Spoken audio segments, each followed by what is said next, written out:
Bienvenue sur Exploratrice de rêves lucides. Alors, est-ce que l'âge a un impact sur la lucidité en rêve? Est-ce que le fait d'être trop jeune ou trop vieux a un impact négatif ou positif sur la lucidité en rêve? On m'a posé plusieurs fois cette question en commentaire, notamment des plus jeunes, des jeunes adolescents qui se posaient la question: est-ce que c'est accessible pour moi le rêve lucide? J'ai que 12 ans, j'ai que 13 ans, etc. Et en fait, selon moi, être adolescent ou même enfant, c'est un atout de ouf pour devenir lucide. Et pourquoi? Parce qu'en fait, quand t'es enfant ou quand t'es en tout cas très jeune, t'es beaucoup moins conditionné qu'un adulte. Un adulte, la majorité du temps, il va être très conditionné, forcément, de par son expérience de vie, de par la culture dans laquelle il vit, la famille dans laquelle il a évolué. Et quand un adulte qui ne connaît pas le rêve lucide va découvrir le rêve lucide, soit c'est quelqu'un d'ouvert d'esprit, et donc il va se dire: ah ok, je connais pas, c'est intéressant, sans plus, soit il va rejeter le truc, soit il va même s'en moquer. Et en fait, un enfant, il va être beaucoup plus ouvert à tout ça. Un enfant qui a jamais entendu parler de rêve lucide et à qui tu vas parler de rêve lucide, tout de suite ça va l'enthousiasmer, il y a de fortes chances qu'il fasse un rêve lucide le soir même. Donc en fait, le fait d'être moins conditionné, forcément, c'est un atout. Je te donne un exemple en fait. Si par exemple, là, je me présentais dans une classe de, je sais pas, de 5e, je sais pas, une classe d'une trentaine d'élèves de 5e, et que je parlais du rêve lucide. Il se passerait quoi? Il y a de fortes chances que déjà dans la classe, il y en a quelques-uns qui aient déjà fait des rêves lucides. Après, il y a de fortes chances que la majorité soit assez attentif à ce qui se passe, parce qu'il y a un côté un petit peu magique dans le rêve quelque part, et un côté un peu fantaisiste, tout ça, et ça plaît beaucoup aux adolescents généralement. Et en fait, la majorité vont être très ouverts à ça. Ils vont être tellement ouverts qu'il y a de fortes chances que ceux qui n'en ont jamais fait, en tout cas ne s'en souviennent pas, en fassent dans les jours qui viennent. Surtout si, voilà, ils repensent à toute cette conversation. Maintenant, je te donne le même exemple. Si je vais aujourd'hui dans, je sais pas, tu prends n'importe quelle entreprise, je vais à TNT par exemple. Je dis ça parce que j'ai travaillé à TNT il y a quelques temps et que c'était, il y a quelques années maintenant, et que c'était assez horrible. J'ai pas tenu longtemps. Mais en fait, si genre je me pointe à TNT aujourd'hui et que, je sais pas, on réunit toutes les personnes qui sont au trade colis, qui sont dans tous les ateliers, ceux qui sont au bureau, on réunit les chefs, les petits chefs, les moyens chefs, les grands chefs, le boss, la femme de ménage, on réunit tout le monde et je me mets à parler des rêves lucides. Alors forcément, dans le lot, il y en aura quelques-uns qui auront déjà expérimenté le rêve lucide, même s'ils en ont jamais parlé. Mais il y a de fortes chances que les réactions soient un petit peu plus fermées, un petit peu plus sur la défensive même, un petit peu plus, voilà, dans quelque chose d'un peu fermé, qui, voilà, en fait, à partir du moment où on est très conditionné, il y a beaucoup de peur, en fait, qui viennent, qui remontent quand en fait on te présente quelque chose de nouveau, quelque chose d'inconnu.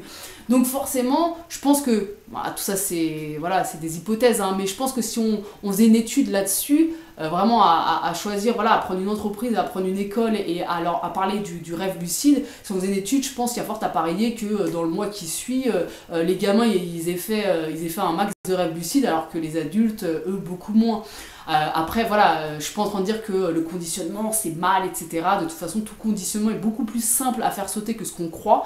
Le fait de croire qu'on peut pas faire sauter facilement un conditionnement, ça aussi c'est finalement un conditionnement. Mais quoi qu'il en soit, pour moi, être jeune, commencer à s'intéresser au rêve lucide tôt, c'est un atout de ouf. C'est un atout de ouf, c'est clair, c'est clair. Donc si aujourd'hui tu as 11, 12, 13 ans, voilà, ou peut-être même plus jeune, ou en tout cas tu es ado, rassure-toi, il y a de fortes chances que tu fasses des rêves lucides très très rapidement si tu t'investis un minimum là-dedans. Maintenant, à l'autre extrême, entre guillemets. Quand on prend de l'âge, est-ce que c'est plus dur de faire des rêves lucides quand on prend de l'âge? Alors ce qui se passe, ça c'est des études le montrent, c'est que quand on vieillit, on perd en qualité de sommeil, on perd en temps de sommeil et on perd en qualité de sommeil. C'est-à-dire que le sommeil profond et le sommeil paradoxal, donc celui où on rêve, va considérablement se réduire, le temps de sommeil profond et paradoxal, et par contre le sommeil léger, lui, va augmenter. Donc du coup, ce qui fait que les personnes plus âgées, généralement, elles ont un sommeil de moins bonne qualité, parce que pendant le sommeil léger, qu'est-ce qui se passe?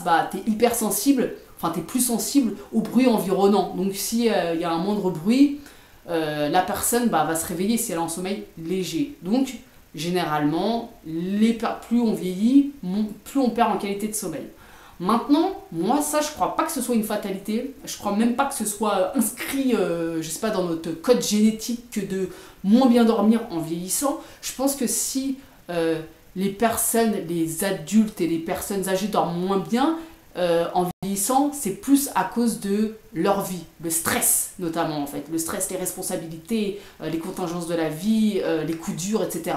Et je crois que c'est vraiment lié à ça, parce que d'ailleurs c'est mon conseil, si voilà, t'es une personne voilà, qui a plus de 50 ans, 60, 70 ans et que tu t'inquiètes par rapport à ta lucidité, le conseil que je peux te donner c'est de méditer. Parce qu'en fait, plus tu vas méditer tous les jours un petit peu, 10 minutes, un quart d'heure, et plus en fait tu vas réduire ton stress. Et qui dit réduire son stress dit être plus serein, plus dans le lâcher prise, et donc avoir une meilleure qualité de sommeil. Et donc il y a fort à parier que tu accèdes beaucoup plus facilement au sommeil profond et au sommeil paradoxal, celui qui nous intéresse. En tout cas, ça c'est ce que je crois, vraiment sincèrement. Je pense vraiment que la mauvaise qualité de sommeil des personnes âgées vient du stress et des responsabilités, etc. Donc voilà, ça demande donc une espèce de libération comme ça du stress et puis surtout un lâcher prise par rapport à la vie et ses contingences quoi. Donc si en plus si tu constates sur les forums, notamment le forum de Trabzon, j'ai quand même quelques pépites des personnes qui ont déjà un certain âge et qui sont juste experts en rêve lucide, donc déjà c'est pas du tout une fatalité. Maintenant en plus je fais quand même le parallèle entre le fait d'avoir une moins bonne qualité de sommeil, son taux de sommeil paradoxal réduit et le fait de plus de faire de rêve lucide. Mais en fait, le parallèle, il est même pas très juste parce que à partir du moment où tu as une phase de paradoxale de 5 minutes, tu peux être lucide pendant les 5 minutes. Donc là encore, la réponse c'est, est-ce que quand on vieillit, on a moins accès à la lucidité? Non, sauf si tu crois que tu as moins accès à la lucidité. Sauf si tu te mets en tête qu'en vieillissant, tu vas être moins lucide. Ah oui, si tu te mets ça en tête, il y a de fortes chances pour que ça arrive. On tend à réaliser une prédiction quoi qu'il arrive. Si là aujourd'hui je te dis je sens que là tu vas sortir dans la rue, tu vas avoir un accident, il va se passer quoi? Dès que tu vas sortir dans la rue, tu vas être sur tes gardes, tu vas pas réagir de la même façon, tu vas pas avoir les mêmes choses dans ton environnement, tu vas pas avoir la même perception de la vie, il va se passer quoi? Il y a de fortes chances que, comme par hasard, tu te tapes un accident.